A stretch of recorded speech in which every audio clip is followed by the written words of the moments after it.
and thank you for being part of this concert tonight. This is a special occasion for me.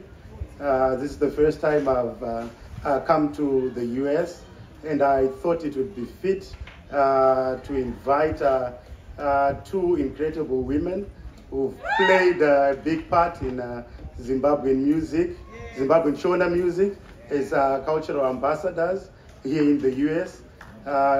Allow me to introduce Jennifer Kyker, Azim,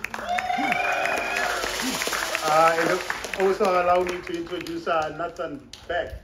I think Nathan came to Zimbabwe when I was quite young. I think I was around 16, 17 years. So I decided to invite them all to perform with me today because it is a special occasion. It is my first time, and at the same time, we would also want to honor the spirit of my dad.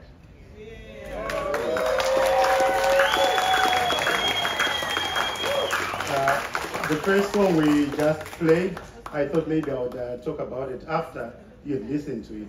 It's kind of a laid-back song, but quite enjoyable. That was Bangiza, and it was one of Dad's favorite songs. Yes, so we thought we would start with that. That was a suggestion from Erica. Yeah. I played that so many times together, sometimes at Zimfest, but it was the last song we ever played together out in the village before he left for the spirit world. So it's a very special memory for me.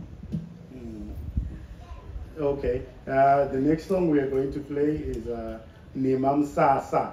I'm sure quite a number of you would know what Nemam Sasa means, but for those that don't know, Nemam Sasa is the building of a temporary structure. You know, when people used to go hunting and all, when they move, sometimes people were so nomadic, they would just build a temporary shelter, then they move to the next place. So that's Nemam Sasa for you.